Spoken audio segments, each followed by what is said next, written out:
السلام علیکم ناظرین، آپ سبھی کا استقبال کرتے ہیں تازہ ٹی وی کی خاص پیشکش ماہ رمضان میں۔ اور ماہ رمضان میں اس سال ہم آپ کے لیے لے کر آئے ہیں قصہ قرآن۔ جی ہاں، قرآن شریف کے اندر جو اللہ تبارک و تعالیٰ نے قصہ پیش کیا ہے وہ قصے ہم آپ کو سنوا رہے ہیں۔ ہمارے ساتھ ہیں ڈاکٹر صبا اسماعیل جو کہ ڈائریکٹر ہیں جبرائیل انٹرنیشنل اسکول کے۔ ڈاکٹر صاحب، سب سے پہلے آپ کا بہت بہت استقبال کرتے ہیں۔ السلام علیکم ناظرین، آج ہم آپ کے سامنے انشاءاللہ حضرت ابراہیم علیہ السلام کا قصہ بیان کریں گے۔ حضرت ابراہیم علیہ السلام کو کون نہیں جانتا؟ ان کا نام، ان کا مقام، اللہ تبارک و تعالیٰ نے ان کو جو اہمیت دی، جو کام ان سے لیا، انہوں نے جو قربانی دی، اللہ سے جو محبت کا مظاہرہ کیا، اور اللہ نے جس طرح ان کو اپنا دوست بنایا، یہ ساری باتیں ہم سب جانتے ہیں۔ آج ان کا جو قصہ قرآن پاک میں بیان ہوا ہے، انشاءاللہ ہم اس کو آپ کے سامنے پیش کرنے کی کوشش کریں گے۔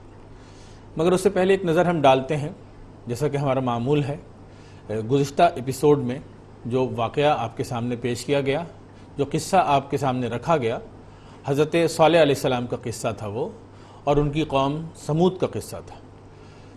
سمود کے ساتھ اللہ تعالیٰ نے کیا معاملہ کیا؟ انہوں نے بھی نافرمانی کی، ٹھیک اسی طرح جس طرح حضرت ہود کی قوم عاد نے اللہ کی نافرمانی کی تھی، اور نافرمانی بھی ایسی ویسی نہیں، حد سے زیادہ، کیونکہ اللہ تعالیٰ کبھی کسی قوم کو معمولی بات پر بڑا عذاب نہیں دیتا جب تک کہ وہ ایسے کام نہ کرے کہ انسانیت شرمندہ ہو جائے اور ہر طرف شیطانی کا راج چلے اور خدا کی بات نہ سنی جائے اور خدا کے نبی کا مذاق اڑایا جائے، تب اللہ تبارک و تعالیٰ ایسی قوم پر عذاب بھیجتا ہے۔ حضرت نوح کی قوم پر بھی عذاب آیا، طوفان نوح کا۔ حضرت ہود علیہ السلام کی قوم عاد کو اللہ تعالیٰ نے سزا دی، اور 8 دن اور 7 راتوں تک مسلسل طوفان چلتا رہا۔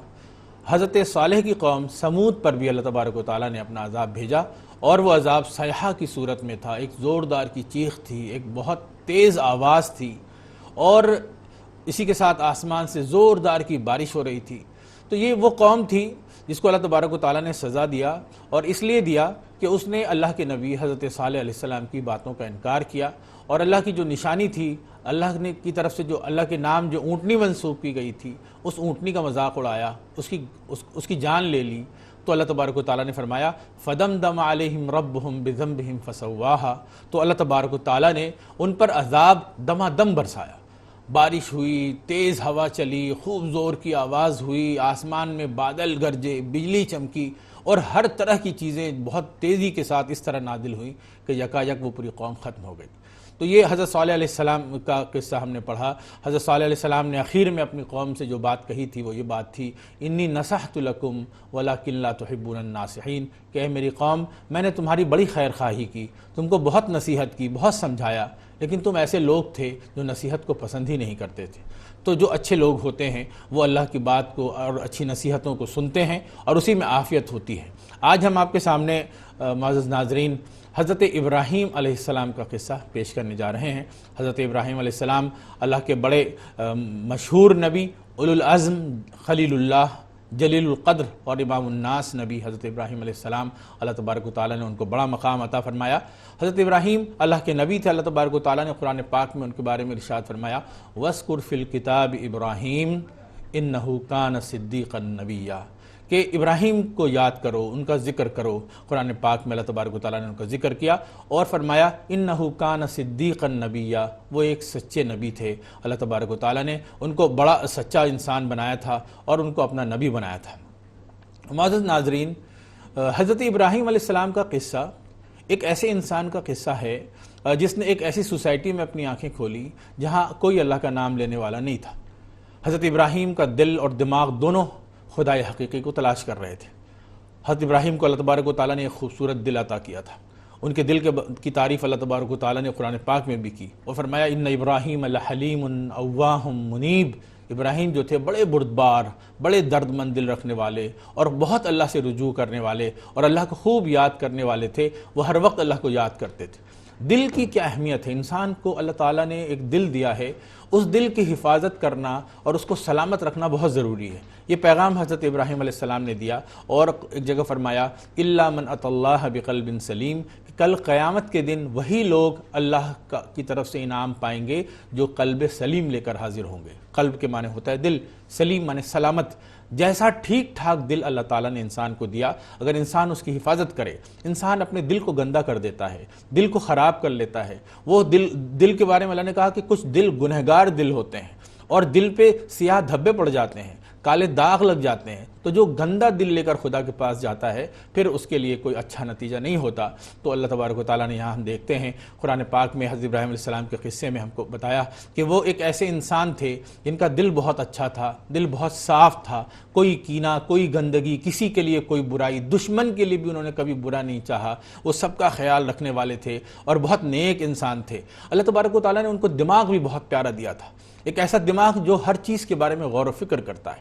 ابراہیم علیہ السلام کی زندگی میں ہم دیکھتے ہیں کہ دل اور دماغ دونوں کا بہت اہم رول ہم کو اس میں نظر آتا ہے۔ اللہ تعالیٰ ہر انسان کو یہ دو چیز دیتا ہے، جو اس کی قدر کرتا ہے، جو دل کو ٹھیک رکھتا ہے اور دماغ کو صحیح کاموں پہ لگاتا ہے اور صحیح طریقے سے غور و فکر کرتا ہے، تو اللہ تعالیٰ اس کے لیے بہت سارے راستے کھولتا ہے۔ اور جو انسان دل کا استعمال نہیں کرتا، دماغ کا استعمال نہیں کرتا اور اندھا دھند چلتا رہتا ہے، تب پھر وہ پریشانیوں میں پڑتا ہے۔ اللہ تبارک و تعالیٰ نے ابراہیم علیہ السلام کے بارے میں فرمایا وَكَذَلِكَ نُرِي إِبْرَاهِيمَ مَلَكُوتَ السَّمَاوَاتِ وَالْأَرْضِ وَلِيَكُونَ مِنَ الْمُوقِنِينَ، کہ ہم نے ابراہیم کو آسمانوں اور زمین میں ملکوت الہی کا مشاہدہ کرایا تاکہ وہ اپنی قوم پر حجت قائم کر سکیں اور وہ یقین رکھنے والوں میں سے ہو جائیں۔ کہتے ہیں کہ جو ڈھونڈتا ہے اور صحیح سے ڈھونڈتا ہے تو اس کو اس کی منزل ملتی ہے، ڈھونڈنے سے خدا بھی ملتا ہے۔ ابراہیم علیہ السلام کی زندگی میں ہم یہ دیکھتے ہیں کہ ان کو کوئی نشان نہیں تھا ان کے سامنے خدا کو تلاش کرنے کا، لیکن انہوں نے خدا کو ڈھونڈا، اور ہر طرف ان کے دل نے گواہی دی کہ کوئی ہے جس نے ان کو بنایا ہے، وہ بیکار میں پیدا نہیں ہوئے ہیں، ان کی زندگی کا ایک مقصد ہے، کسی نے اس کو پیدا کیا ہے، اور کیوں پیدا کیا ہے، اس کی وجہ کیا ہے، وہ کون ہے جس نے ان کو پیدا کیا ہے۔ تو انہوں نے اللہ کو ڈھونڈا یہاں تک کہ وہ خدا تک پہنچ گئے، اور اللہ تبارک و تعالیٰ کو کے قریب جب پہنچ گئے اور اللہ سے بے پناہ محبت کا مظاہرہ کیا، اور جو بھی قربانی مانگی اللہ تعالیٰ نے، جو بھی امتحان لیا اس میں کامیاب ہوئے، نتیجہ یہ نکلا کہ اللہ تبارک و تعالیٰ نے ان کے بارے میں کہا وَاتَّخَذَ اللَّهُ إِبْرَاهِيمَ خَلِيلًا، کہ اللہ نے ابراہیم کو اپنا دوست ڈکلیئر کر دیا۔ کسی کے بارے میں ایسی بات نہیں کی، کسی کی شان میں اللہ نے یہ بات نہیں کہی جو ان کے شان میں کہی کہ اللہ نے ان کو اپنا دوست بنایا، اور ایسا دوست کہ اپنے گھر میں ان کے لیے جگہ بنائی، اور اس جگہ کے لیے اعلان کیا کہ جو بھی میرے گھر پہ آئے گا وہ مقام ابراہیم پہ کھڑے ہو کر نماز پڑھے گا۔ یہ بڑا رتبہ ہے، یہ بڑی شان ہے جو اللہ تبارک و تعالیٰ نے حضرت ابراہیم علیہ السلام کو عطا کی تھی۔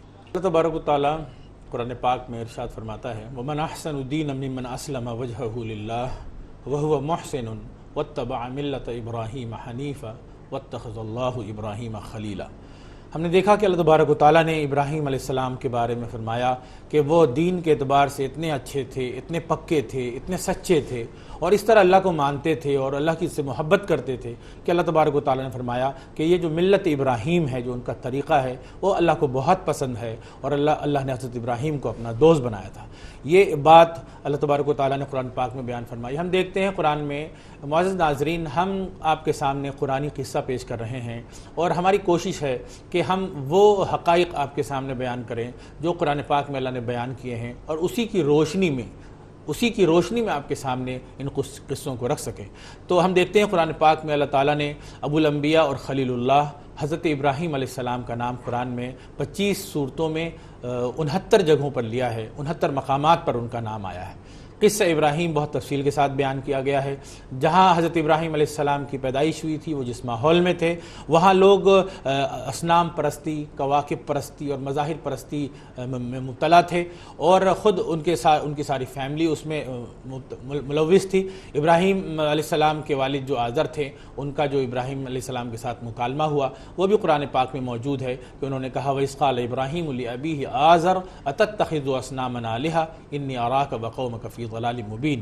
اور اسی کے ساتھ یہ بھی ہے کہ وہ واقعہ بھی بہت مشہور ہے، جب حضرت ابراہیم علیہ السلام غور و فکر کر رہے تھے، وہ ڈھونڈ رہے تھے، وہ سمجھنا چاہ رہے تھے کہ وہ کون ہے جس نے مجھ کو پیدا کیا ہے۔ اس پوری دنیا کا اتنی بڑی دنیا ہے، اور ہر چیز اپنے ایک سسٹم کے ساتھ چل رہی ہے، اور رات اور دن کبھی اس میں کوئی گڑبڑی نہیں ہوتی، سورج اپنی چال چل رہا ہے، چاند اپنے رستے پہ چل رہا ہے، کون ہے جو اس کو چلا رہا ہے؟ کیا یہ خود چل رہے ہیں یا کوئی ان کو گائیڈ کر رہا ہے. تو ایسے ہی ایک دن رات میں انہوں نے غور کرنا شروع کیا. اللہ نے اس کا ذکر کیا قرآن پاک میں، فرمایا فلما جن علیہ اللیل رأى کوکبا قال ھذا ربی فلما افل قال لا احب الافلین. کہ ایک دن یوں ہوا کہ جب رات ہو گئی تو حضرت ابراہیم علیہ السلام نے ایک تارے کو دیکھا اور غور کرنے لگے اور سوچنے لگے کہیں ایسا تو نہیں کہ یہ میرا رب ہو. لیکن پھر جب وہ ڈوب گیا، چھپ گیا، تو حضرت ابراہیم علیہ السلام نے کہا یہ تو بہت سارے تارے ہیں جو چھپ رہے ہیں، نکل رہے ہیں، یہ یقیناً خدا تو نہیں ہو سکتے، کچھ اور ہو سکتے ہیں، خدا نہیں ہو سکتے. پھر چاند چمک رہا تھا، اس کی طرف ان کی توجہ گئی. فلما رأى القمر بازغا قال ھذا ربی. تو انہوں نے کہا ہو سکتا ہے یہ میرا رب ہو. لیکن جب وہ بھی چھپ گیا تھوڑی دیر بعد تو حضرت ابراہیم علیہ السلام نے ریئلائز کیا کہ نہیں، یہ بھی خدا تو نہیں ہو سکتا، تو ایک بڑی چیز ہے، اہم چیز ہے، دنیا میں موجود ہے، لیکن یہ خدا نہیں ہے، خدا کوئی اور ہوگا. تو پھر انہوں نے سب صبح کا وقت ہوا اور سورج نکلا اور سورج چڑھ گیا تو اس کی طرف غور کیا اور اس کو چمکتا ہوا دیکھا. تو بلکہ اللہ تبارک و تعالیٰ فرماتا ہے فلما رأى الشمس بازغة قال ھذا ربی ھذا اکبر. انہوں نے کہا کہ اگر کوئی رب ہو سکتا ہے تو یہی میرا رب ہوگا، کیونکہ یہ سب سے بڑا ہے، اس سے بڑا تو مجھے اور کوئی چیز نظر نہیں آتی. لیکن پھر جب وہ بھی شام میں ڈوب گیا تو ابراہیم علیہ السلام نے کہا کہ کوئی ہے، کوئی ایشور ہے، کوئی خدا ہے، کوئی اللہ ہے، کوئی مالک ہے، کوئی تو ہے جس نے ان سب کو بنایا ہے، جو کمانڈ دے رہا ہے، جو ان کو کنٹرول کر رہا ہے، جو اس دنیا کو چلا رہا ہے. تب اللہ تبارک و تعالیٰ نے ان کی رہنمائی فرمائی. تو اس وقت پھر انہوں نے کہا انی وجہت وجہی للذی فطر السماوات والارض حنیفا، کہ میں تو اس خدا کی طرف متوجہ ہوا جس نے پوری کائنات کو بنایا ہے، جو سب کا مالک ہے وہی میرا بھی مالک ہے. یہ واقعہ ہم قرآن پاک میں دیکھتے ہیں. ایک اور بہت خاص واقعہ ہے، آپ قرآن پاک میں دیکھیں گے سورہ بقرہ کی 3 پارے میں. ابراہیم علیہ السلام کے حوالے سے اللہ تبارک و تعالیٰ نے بیان فرمایا کہ ایک مرتبہ کی بات ہے کہ ابراہیم علیہ السلام کو جب اللہ تبارک و تعالیٰ نے اپنے حقیقت سے واقف کرا دیا اور فرشتہ بھی بھیج دیا اور ساری باتیں ان کی سمجھ میں آ گئیں، تو اس وقت ایک مرتبہ انہوں نے خواہش ظاہر کی. یہ بات ان کو معلوم ہوئی کہ یہ جو زندگی ہے یہ اصل نہیں ہے، یہ ایک اور زندگی کی طرف لے جانے والی ہے. انسان مرنے کے بعد پھر اس کو اٹھایا جائے گا اور اللہ تعالیٰ اس کا حساب کتاب لے گا. جو اچھے لوگ ہوں گے ان کو جنت میں، سورگ میں ڈالا جائے گا، جو برے لوگ ہوں گے وہ جہنم میں جائیں گے، ان کو نرک میں بھیجا جائے گا، کیونکہ انہوں نے بہت ظلم کیا اور کیونکہ انہوں نے ایشور کی بات نہیں مانی، اللہ کا حکم نہیں مانا. تو اس وقت ابراہیم علیہ السلام نے اللہ سے کہا کہ میں دیکھنا چاہتا ہوں کہ آپ مردے کو کیسے زندہ کریں. وَإِذْ قَالَ إِبْرَاهِيمُ رَبِّ أَرِنِي كَيْفَ تُحْيِي الْمَوْتَى. جب وہ وقت یاد کرو جب ابراہیم نے اپنے رب سے کہا کہ اے میرے رب مجھے ذرا سا دکھائیے تو صحیح کہ آپ مردوں کو زندہ کیسے کریں گے. قَالَ أَوَلَمْ تُؤْمِنْ. اللہ نے بولا کیا تم ایمان نہیں رکھتے، کیا تم کو میری بات پر یقین نہیں ہے. تو انہوں نے جواب دیا بلا. قال بلا، کیوں نہیں، بالکل آپ کی بات مانتے ہیں. ولیکن لیطمئن قلبی، لیکن اطمینان قلب کے لیے، دل کی شانتی کے لیے، من کو سمجھانے کے لیے اگر آپ کچھ دکھا دیتے تو مجھے اور اچھا لگتا. تو اس وقت اللہ تبارک و تعالیٰ نے کہا فخذ اربعۃ من الطیر، کہ 4 پرندے لے لو اور ان کو اپنے سے گھلا ملا لو اور پھر اس کے بعد ان کے ٹکڑے ٹکڑے کر دو اور جو تمہاری آس پاس کی پہاڑیاں ہیں اس میں ان کو لے کر چلے جاؤ اور ادھر ادھر ان کو رکھ دو. ثم ادعوہن یأتینک سعیا، اس کے بعد ایک جگہ آ کر تم ان کو آواز دو، تم دیکھو گے وہ دوڑتے ہوئے تمہارے پاس آ جائیں. تو ایسے ہی حضرت ابراہیم علیہ السلام نے کیا. انہوں نے 4 پرندے لیے، ان کے ساتھ ان کو خود سے گھلایا ملایا اور اس کے بعد اس کے ٹکڑے ٹکڑے کر کے الگ الگ پہاڑیوں پہ رکھ دیے اور ان کو آواز دی کہ میری طرف آ جاؤ. تو سب کے سب دوڑتے ہوئے آ گئے. یہ اللہ تعالیٰ نے ایک واقعہ دکھایا انسان کو، ابراہیم کو بتایا کہ دیکھو میرے لیے سب ممکن ہے. جس نے ایک بار بنایا ہے وہ بار بار بنا سکتا ہے، جس نے ایک بار جنم دیا ہے وہ بار بار جنم دے سکتا ہے، اس کے ہاتھ میں ہے، وہ اتنا کنٹرول رکھتا ہے. ان اللہ عزیز حکیم، اللہ تعالیٰ غلبے والا ہے، حکمت والا ہے. انسان کو بھی اسی طرح وہ دوبارہ زندہ کرے گا اور اس کے لیے کوئی مشکل نہیں ہے کہ وہ مرے ہوئے انسان کو زندہ کرے اور ان کو اچھی جگہ دے، سورگ دے، نرک دے. ایک ایسا دن آنے والا ہے جس دن لوگوں کو پھر سے بلایا جائے گا. اللہ تبارک و تعالیٰ قرآن پاک میں ارشاد فرماتا ہے واقعے کی طرف توجہ دلاتے ہوئے قالوا حرقوه وانصروا آلهتكم ان كنتم فاعلين قلنا یا نار کونی بردا وسلاما علی ابراہیم. کہ ایک بار ایسا ہوا کہ جو کچھ لوگ تھے جنہوں نے حضرت ابراہیم علیہ السلام پر زیادتی کرنے کی کوشش کی اور ان کو آگ میں ڈالنے کی کوشش کی. مگر اس سے پہلے میں آپ کو ایک وہ واقعہ سنا دوں، آپ اس بات کو اور سمجھ پائیں گے کہ ایک واقعہ قرآن پاک میں اور بیان ہوا ہے حضرت ابراہیم علیہ السلام کا. ایک بادشاہ سے سامنا ہوا. جب ابراہیم علیہ السلام اللہ کی باتیں کر رہے تھے اور اللہ کی طرف لوگوں کو بلا رہے تھے تو وہاں جو بادشاہ تھا جس کا نام نمرود بتایا گیا ہے، جو اپنے آپ کو خدا سمجھتا تھا، بادشاہوں کے اندر ہوتا ہے، بعض دفعہ جب انسان کو اللہ تعالیٰ طاقت دے دیتا ہے، وہ بہت اونچا چلا جاتا ہے، تو پھر وہ سوچتا ہے کہ اب اس سے اوپر اور کوئی نہیں، وہ بھگوان کو بھول جاتا ہے، وہ خدا کو بھول جاتا ہے، وہ ایشور کو فراموش کر دیتا ہے۔ تو ایسے وقت میں اللہ تعالیٰ پھر اس کو سمجھانے کے لیے کسی کو بھیجتا ہے۔ ایسے ہی وہ بادشاہ تھا نمرود، جس نے ابراہیم علیہ السلام سے بحث کی۔ انہوں نے ابراہیم علیہ السلام کو اس نے بلایا اور بولا کہ کیا ہے، تم کس کے بارے میں کہتے ہو، کون سے خدا کی بات کر رہے ہو؟ قرآن میں اس کا ذکر ہے، سورہ بقرہ میں اللہ فرماتا ہے الم تر الی الذی حاج ابراہیم فی ربہ ان آتاہ اللہ الملک۔ ایک بادشاہ نے، جس کو اللہ نے بادشاہت دی تھی، صرف اس لیے ابراہیم سے جھگڑا کیا کہ اس کو وہ بادشاہ تھا اور وہ سمجھتا تھا کہ سب کچھ وہ خود کر سکتا ہے۔ اس نے پوچھا کہ تو یہ اللہ کون ہے، یہ ایشور کون ہے جس کا تم نام لیتے ہو، جس کو تم پکارتے ہو؟ تو حضرت ابراہیم علیہ السلام نے کہا کہ اللہ وہ ہے، میرا رب وہ ہے جو سب کو زندگی دیتا ہے اور سب کو موت دیتا ہے۔ موت حیات اسی کے ہاتھ میں ہے، اس کے سوا کسی اور کے ہاتھ میں نہیں۔ تو بادشاہ بولا کہ یہ کام تو میں بھی کرتا ہوں۔ تو اس نے اپنی عقل کے حساب سے ایک آدمی کو بلایا، اور جو اچھا خاصا آدمی تھا، نارمل رستے میں چل رہا تھا، اس نے پوچھا کہ بھائی تمہارا کیا معاملہ ہے، کتنے دن تک تم زندہ رہو گے، تم کو کیا لگتا ہے؟ اس نے کہا ابھی تو جوان ہے، ابھی بہت کچھ کرنا باقی ہے، ابھی پوری زندگی دیکھی بھی نہیں۔ تو اس بادشاہ نے فوراً اس کا سر قلم کروا دیا اور اس کی زندگی لے لی۔ اور پھر ایک آدمی جو قید خانے میں تھا، جیل میں تھا، جس کو سزائے موت ہو گئی تھی، جس کو پھانسی لگنے والی تھی، اس کو بلایا، اس سے پوچھا کہ تمہاری کتنی زندگی بچی ہے؟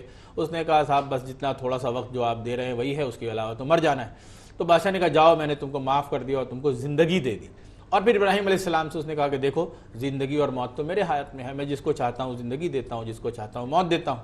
تو ابراہیم علیہ السلام نے کہا اچھا یہ ہے تو پھر ایک بات اور ہے، خاصیت میرے رب کی، کہ فَإِنَّ اللَّهَ يَأْتِي بِالشَّمْسِ مِنَ الْمَشْرِقِ فَأْتِ بِهَا مِنَ الْمَغْرِبِ، کہ میرا خدا وہ ہے جو روز صبح پورب سے سورج کو نکالتا ہے اور پھر شام میں مغرب میں اس کو پچھم میں ڈباتا ہے۔ اگر تم خدا ہو تو تھوڑا سا روٹین چینج کر کے دکھا دو، کل سورج کو تم پچھم سے نکال کے دکھا دو، میں مان جاؤں گا تم خدا ہو۔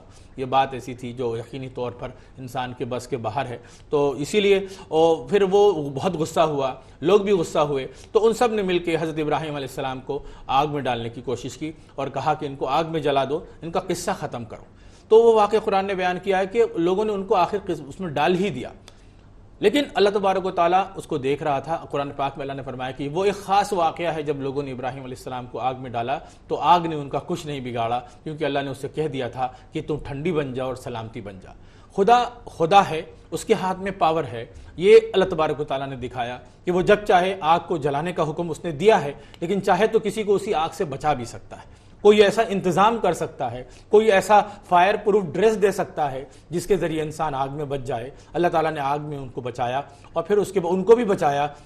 اللہ تبارک و تعالیٰ فرماتا ہے اس کے بعد وَنَجَّيْنَاهُ وَلُوطًا إِلَى الْأَرْضِ الَّتِي بَارَكْنَا فِيهَا لِلْعَالَمِينَ، کہ ہم نے ان کو نجات دی، اور ان کے ساتھ لوط بھی تھے، حضرت لوط علیہ السلام، جن کا قصہ آگے آئے گا۔ وہ ان کے بھتیجے ہیں حضرت ابراہیم علیہ السلام کے۔ پھر اللہ تعالیٰ نے ان سے کہا کہ اب تم یہاں سے دوسری طرف جاؤ۔ ابراہیم علیہ السلام قرآن پاک میں آیا تھا جس میں اللہ فرماتا ہے وَقَالَ إِنِّي ذَاهِبٌ إِلَىٰ رَبِّي سَيَهْدِينِ، کہ انہوں نے دیکھ لیا کہ میرے گھر والے اب میری بات نہیں سن رہے، تو وہ وہاں سے نکلے اور نکل کے وہ باہر کی طرف انہوں نے ہجرت کی۔ وہ بہت مشہور ہے، آپ سب جانتے ہیں۔ ابراہیم علیہ السلام کا قصہ ابھی بہت باقی ہے۔ اللہ تبارک و تعالیٰ نے ان کو حکم دیا، پھر وہ آگے بڑھے، وہ مکہ گئے۔ مکہ بے آب و گیاہ وادی تھی، وہاں کچھ نہیں تھا۔ انہوں نے وہاں پر اس جگہ کو آباد کیا، وہاں ٹھہرے، ان کی بیوی بچے وہاں رہے۔ وہاں پر آگے آپ جانتے ہیں اسماعیل علیہ السلام کی قربانی کا واقعہ پیش آیا۔ اس کے بعد پھر حضرت ابراہیم علیہ السلام نے خانہ کعبہ کی تعمیر کی، جس میں حضرت اسماعیل بھی ان کے ساتھ تھے۔ اور پھر اس کے بعد پھر حج کا واقعہ کہ حج کی منادی کی گئی۔ یہ سارے واقعات ابراہیم علیہ السلام کی زندگی کا حصہ ہیں جو انشاءاللہ آگے آپ کے پاس آئیں گی، اور کچھ باتیں جو اگلے حصے سے متعلق ہیں۔ اسماعیل علیہ السلام بھی اس میں شامل ہیں، اسحاق علیہ السلام بھی اس میں شامل ہیں، تو انشاءاللہ ان کے واقعے کے ساتھ اس واقعے کو ہم آپ کے سامنے تفصیل سے پیش کرنے کی کوشش کریں گے۔ اللہ تبارک و تعالیٰ نے قرآن پاک میں ایک جگہ بیان فرمایا ملت ابیکم ابراہیم ہوا سماکم المسلمین، کہ تم اپنے باپ ابراہیم کی ملت پر ہو۔ وہ اللہ کے ایسے نبی تھے جن کی نسل میں اللہ نے بہت نبیوں کو دنیا میں بھیجا۔ ہوا سماکم المسلمین، انہوں نے تمہارا نام مسلمان سجسٹ کیا تھا۔ صحف ابراہیم و موسیٰ، قرآن پاک میں ایک جگہ اللہ نے فرمایا کہ اللہ تعالیٰ نے ابراہیم علیہ السلام کو صحیفے بھی دیے تھے۔ صحیفہ کہتے ہیں چھوٹی چھوٹی کتابوں کو جس کے اندر خدا کے احکامات ہوں. اللہ تعالیٰ نے موسیٰ علیہ السلام کو جو کچھ صحیفے دیے تھے، اسی طرح حضرت ابراہیم کو بھی کچھ صحیفے دیے تھے. سلام علی ابراہیم، ابراہیم پر سلامتی ہو. انشاءاللہ ان کے قصے کا جو بقیہ حصہ ہے اس کو ہم قصہ اسماعیل اور اسحاق کے تحت آئندہ کل سنیں گے. اور اتنی بات بہرحال ہم کو معلوم ہے کہ اللہ تبارک و تعالیٰ نے فرمایا ہے کہ ان کو جو 2 بچے مشہور اللہ تعالیٰ نے عطا کیے، جو نبی ہوئے اور جن سے بڑی برکتیں پھیلی دنیا میں، حضرت اسماعیل کی نسل میں ہمارے نبی پاک صلی اللہ علیہ وسلم دنیا میں تشریف لائے، اور حضرت اسحاق علیہ السلام کی اولاد یعقوب علیہ السلام تھے. پھر اس کے بعد وہ ان کا نام اسرائیل تھا، ان کی نسل بنی اسرائیل ہوئی. اس میں اللہ تعالیٰ نے بہت لوگوں کو دنیا میں بھیجا. یوسف علیہ السلام کے بعد حضرت داؤد، حضرت سلیمان، زکریا، یحییٰ، حضرت موسیٰ، حضرت عیسیٰ، سب ان کی نسل میں آئے. یہ دونوں اولادیں اللہ تبارک و تعالیٰ نے حضرت ابراہیم علیہ السلام کو اس عمر میں عطا کی تھی جب عام طور پر انسان اولاد سے مایوس ہو جاتا ہے. اسی لیے ایک جگہ قرآن پاک میں ہم دیکھتے ہیں کہ وہ کہتے ہیں الحمدللہ الذی وہب لی علی الکبر اسماعیل و اسحاق ان ربی لسمیع الدعاء. شکر ہے اس خدا کا جس نے مجھ کو بڑھاپے میں اسماعیل اور اسحاق جیسے بچے دیے، بے شک میرا رب دعاؤں کا سننے والا ہے. ابراہیم علیہ السلام کی کہانی کا یہ ایک سبق ضرور یاد رکھیں کہ ایک انسان اگر خدا کو ڈھونڈتا ہے، خدا کے پاس جاتا ہے تو خدا بھی اس کو اپنے پاس بلاتا ہے. وہ خدا سے پیار کرتا ہے تو خدا بھی اس سے پیار کرتا ہے. وہ خدا سے دوستی کرتا ہے تو خدا بھی اس سے دوستی کرتا ہے اور اس کی ہر مصیبت میں اس کی مدد کرتا ہے. یہاں تک کہ اگر وہ آگ میں گر جائے تو اس کو آگ سے بھی بچا لیتا ہے. ابراہیم علیہ السلام کی زندگی میں اور بھی قصے ہیں، اور بھی واقعات ہیں، اور بھی نصیحتیں ہیں جو انشاءاللہ ہم آگے سننے کی اور سمجھنے کی کوشش کریں.